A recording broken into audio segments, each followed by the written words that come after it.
See, people are a big part of security. And in manufacturing environment, many users may not be from the IT background.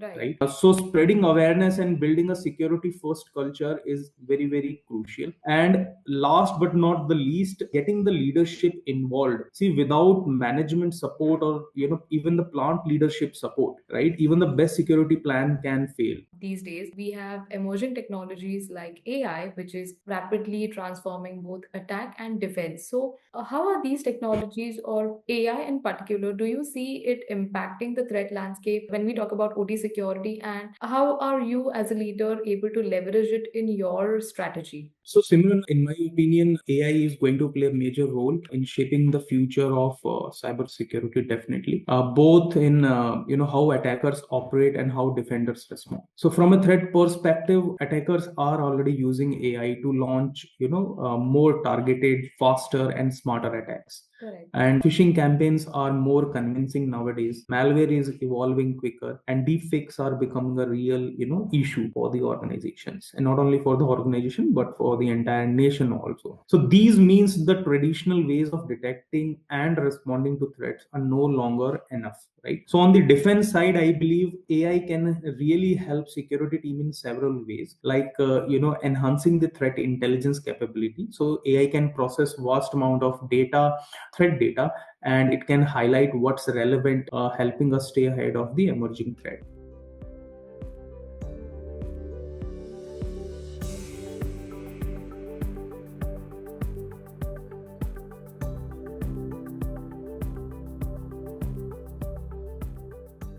Hi, you're watching The Mainstream. I am Simran Shivalkar, your host for today, and we are back with a new episode from our exclusive series called The Voice of CISO. Today, we are joined by Mr. Yogesh Sharma. Yogesh, firstly, thank you so much for joining us today. Thank you, Simran. It's a pleasure to be here on this interview. Well, absolutely. Let me take this opportunity to introduce Yogesh. Well, he is a cybersecurity leader who has spent over 18 years navigating the complex worlds of IT and OT security. From his early days at TCS to impactful roles at Tata Chemicals and now as a CISO at Jindal Stainless Limited, he has built a career rooted in resilience, strategy, and continuous learning. He has also played a pivotal role and been a part of the CSE e-governance services, which comes under the Ministry of Electronics and IT. At Jindal Stainless, he leads cybersecurity efforts in a sector where downtime isn't just inconvenient but critical.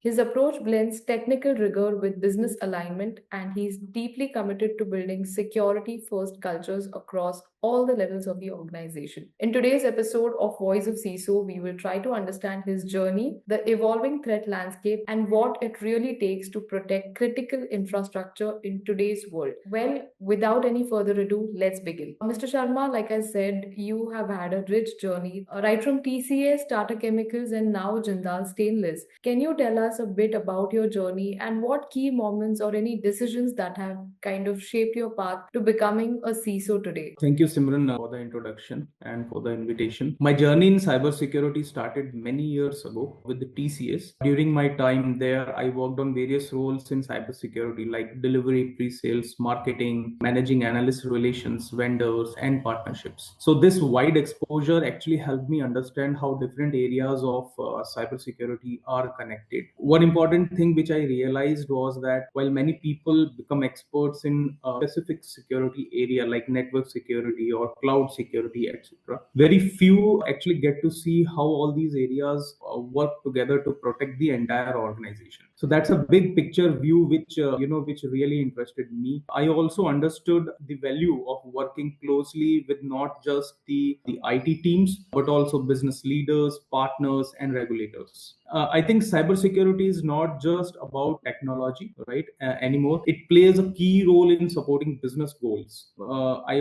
wanted to be in a position where I could, help bring all of this together for an organization. So these learnings made me shift my focus from just service delivery to a more strategic leadership role, and becoming a CISO gave me the chance to look at the bigger picture, building a risk-based security strategy, ensuring the compliance, spreading awareness among people, and making sure the organization stays protected in a structured manner. Yes. Well, thank you so much for sharing that with us, Mr. Sharma. I also would like to understand from you in today's era, what are some of the top priorities for CISOs, especially when we talk about critical sectors like manufacturing, where IT and OT are, at both top significant levels? Yeah, so that's a very relevant question because while there are some common priorities for all CISOs, I believe the exact focus should depend on the organization's business needs, the culture, the risk level, and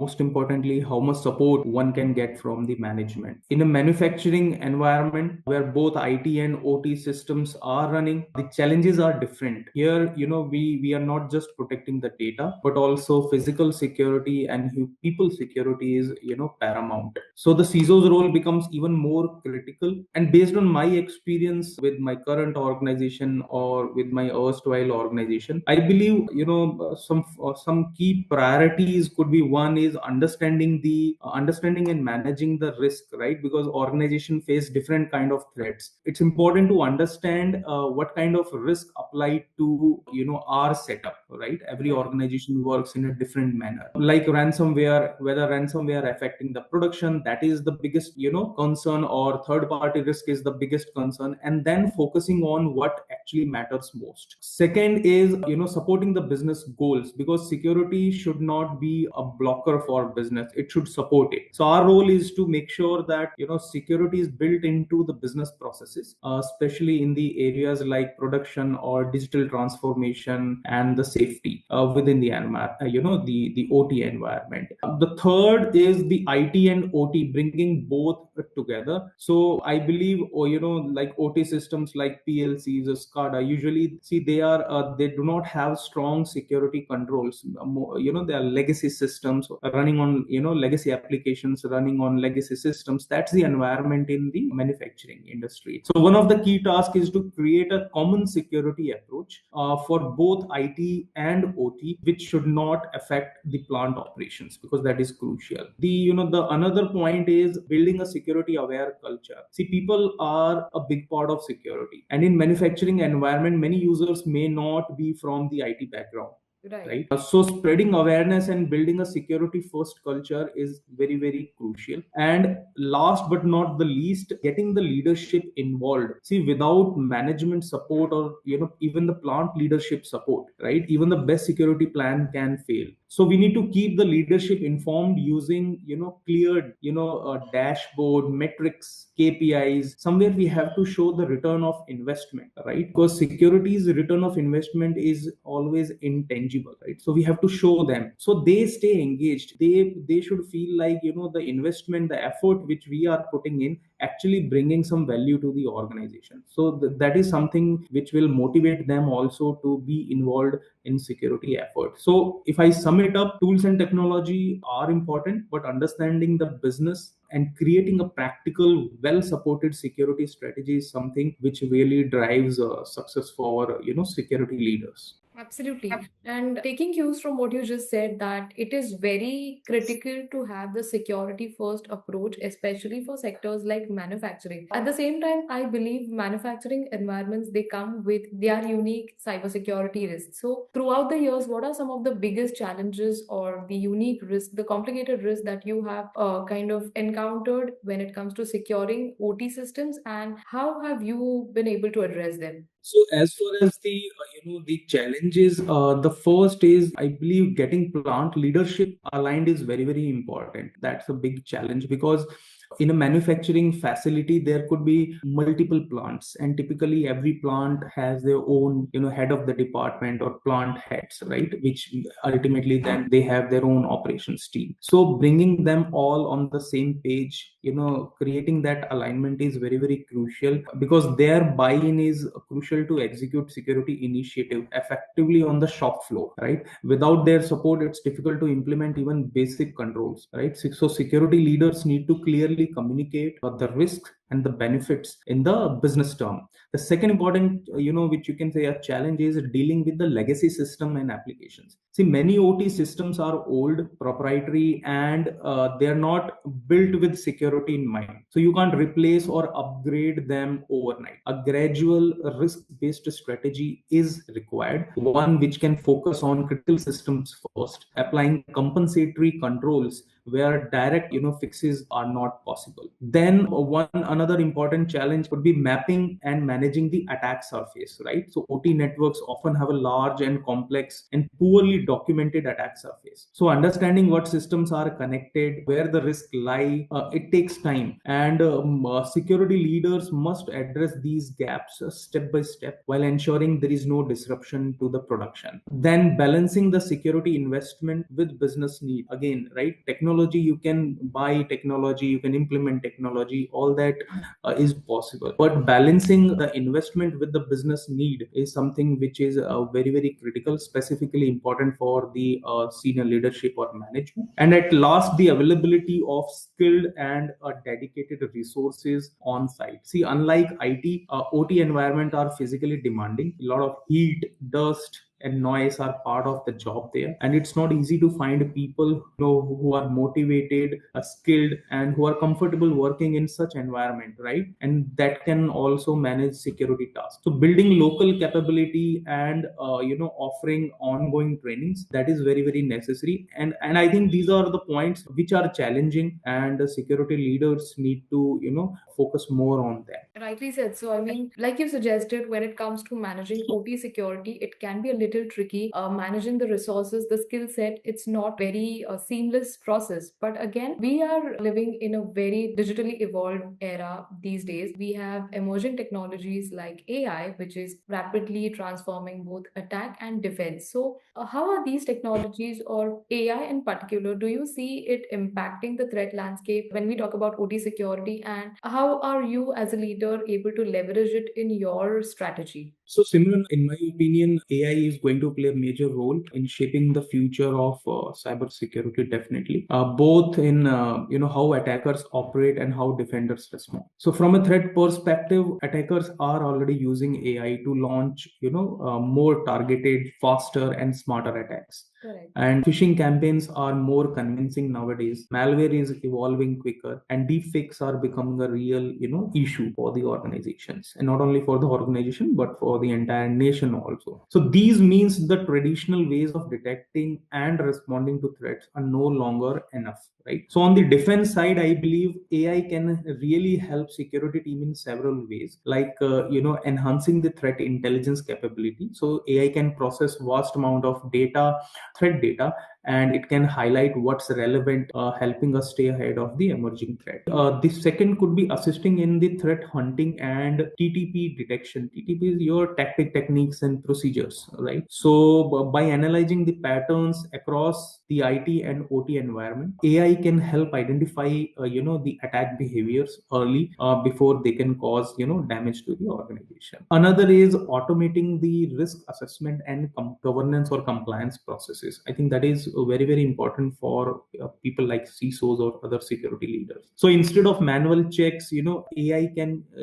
continuously assess configurations, detect weakness, and even the appropriate fixes. And last, supporting the strategy, because every time you have to work on your strategy based on new and emerging threats, you can't have the same strategy for lifelong, right? So I believe AI can also help us define smarter security strategies by aligning with the risk insights, with business priorities, and the evolving threats. So I think there is a huge scope, and people are working, our vendors, they are also coming up with good solutions, having a lot of AI ML capabilities. So I think this is something AI can play a major role. Right. And moving on, like you said, the threat actors are also kind of getting complicated and more sophisticated. Well, emerging threats like supply chain attacks or ransom as a service, along with nation state actors, are also kind of increasing the complexity of the entire threat scenario. So, against this background, how do you prepare your organization to kind of stay resilient while there are, such complications involved? Yeah, so you're right. These threats are getting more advanced, and unpredictable. Right. In my opinion, 100% security is a myth, right? Either an organization has already been breached or it's just not aware of it yet, right? So that's why the focus should be on building resilience, not just, trying to block everything. So to stay resilient, organization must work on both prevention as well as a response capabilities. On one side, we must strengthen the basics. We should not forget the basics, like segmenting the network properly, north to south and east to west traffic, all right? Take regular backups and test the recovery plans. Do timely patching, the configuration reviews, and monitor them continuously. Investing in cyber insurance also is very, very crucial. Having a clear incident response plan and building a strong user awareness. So that is one, but that's not enough, right? We must also test ourselves regularly. And I seriously believe that one of the important practices is conducting the red team exercises regularly, because which simulates attacks that actually tells how well the organization can protect, detect, and respond, right, when any incident happens. So these exercises show the real picture, help identify the gaps before an actual attack does. So in short, if you want to stay resilient, means being prepared, aware, and ready to bounce back no matter what type of threat comes your way. Wonderful. Yogesh, thank you so much for sharing that with us today.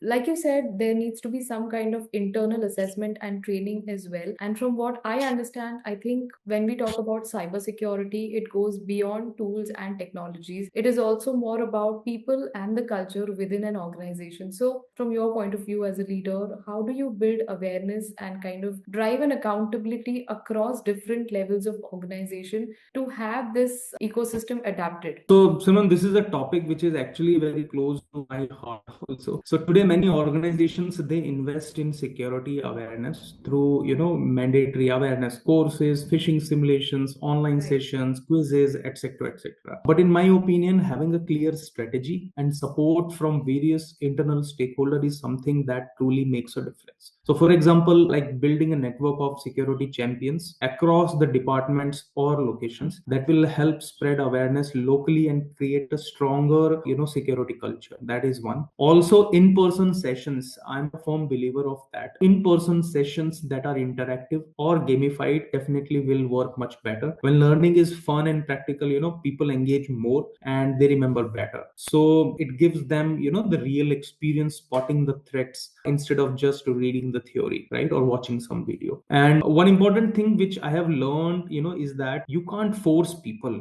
because forcing people to learn or creating a fear of not completing trainings, it does not work well. When people feel pressured or scared, they don't really absorb the lessons, right? So instead, it's better to create a sense of responsibility and ownership where people themselves take interest, right? They get engaged by themselves. So we need to find ways where people they feel interested, they are accountable and responsible for security. So it's not just as a task but part of their role. Having said that, measurement, the measuring the effectiveness of your awareness program is also key, right? Because without tracking progress, it's hard to improve, right? Participation rates, phishing test results, various surveys, all these help us to know what actually works. And finally, my call to the vendors also, I believe vendors should develop more interactive, up to date content that addresses new and emerging threats regularly. And at the end of the day, we all know tools alone can't solve security. It's about building a culture, where security is everybody's responsibility, and that starts with genuine awareness and accountability. Fantastic. I think, Mr. Sharma, firstly, thank you so much for offering a fresh perspective when we talk about security in today's IT as well as OT landscape. And thank you for the incredible insights as well from a CISO's perspective. Thank you so much for joining us in today's episode. While we conclude the session, I certainly look forward to connect with you again. Thank you, Simran. It was really a pleasure to be on, on this meeting, and I look forward for more fruitful sessions. Yeah, absolutely, absolutely. We should connect often. Thank you so Yeah, much. thank you so much. Yeah.